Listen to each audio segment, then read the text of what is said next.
Ang Lakers ngayon lagpas na sa salary cap na humigit kumulang sa 191.6 million. Lumagpas sila sa luxury tax line dahil ang roster ng Lakers ngayon sa 2026 season may estimated total cap allocation na humigit kumulang sa 214.18 million na lagpas na ng 59.5 million salary cap limit nila mula sa 154.6 million lang. Kaya ngayon mas nagiging limitado na ang hakbang ng Lakers para sa pag-sign o trade ng isa pang asset player na maliban na lang kung gagawa ang Lakers ng trade na sasapat sa salary matching dahil hindi na rin sila pwede sa sign and trade moves o mid-level exception katulad ng ginawa nila sa contract nila Ravaya, DeAndre Ayton at Marcus Smart.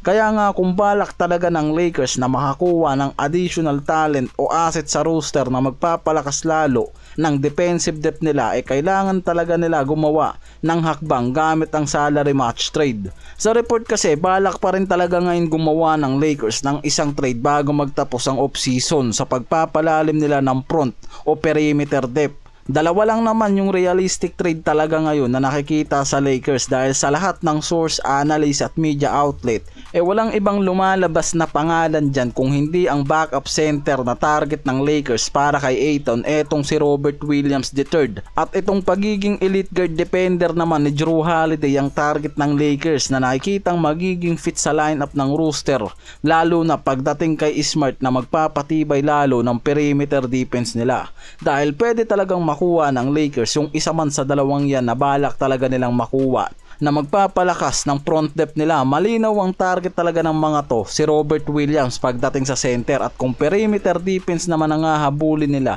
mas priority nila makuha itong si Jrue Holiday sa Portland. Dahil nga meron pang asset at expiring contract ngayon ng Lakers na nakikitang pwede nilang gamitin para maging realistic ang trade scenario na to dahil sa salary match rule at restriction ng Lakers hindi sila pwedeng gumawa ng trade na lalagpas sa contract ng isang player tulad na nga lang dito kay Jrue Holiday o Williams. Kailangan lang nilang i-match ang salary ng mga to para maging realistic ang trade na to at hindi sila lumagpas sa salary tax apron. Kaya ang nare-report ngayon kailangan lang nilang isakripisyo si Dalton Knecht, Maxi Kleber, Gabe Vincent o itong si Hachimura na pawang mga expiring contracts at possible na pagpilian niya ng Lakers para magluto ng trade package mula kay Jrue Holiday o dito kay Robert Williams III. Kaya ang realistic approach sa trade market ngayon para sa Lakers mas kailangan lang talaga nilang piliin ang mas priority target, backup center o perimeter defender lang.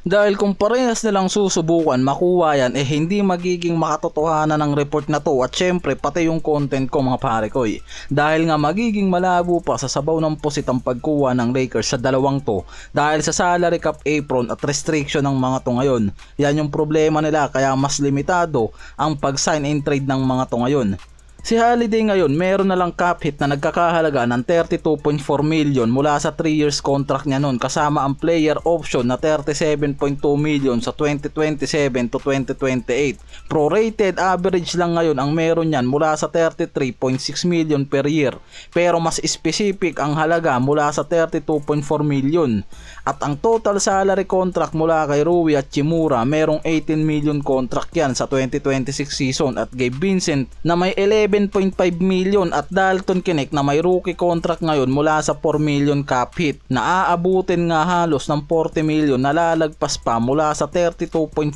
million cap hit ni Holiday. Pero sa loob pa rin niya ng 1-for-1 salary match flexibility kaya pabor pa rin yan sa Lakers at nasa loob pa rin niya ng NBA rules kaya pwede at mas magiging realistic talaga ang pagkuha ng Lakers dito kay Holiday at may malaking potensyal kung mismo ang Lakers ang gagawa ng hakbang sa isang trade talks dito sa Portland. Samantalang ayon naman sa Spotrac si Robert Williams III may cap hit na nagkakahalaga lang ngayon ng 13 million para sa 2025 to 2026 season at ayon sa Silver Screen and Roll report kabilang na talaga si Robert Williams noon sa top 5 frontcourt trade targets ng Lakers bago yung trade deadline kaya kahit may health risk siya ginagawang tama yan at fit para sa kanilang interior needs kahit nakuha na nila ngayon si DeAndre Ayton may posibilidad pa rin na makuha nila itong si Robert Williams bilang backup center, lalo na sa mababang value nito sa market. Kung si Robert Williams kasi ang pupursigihin ng Lakers,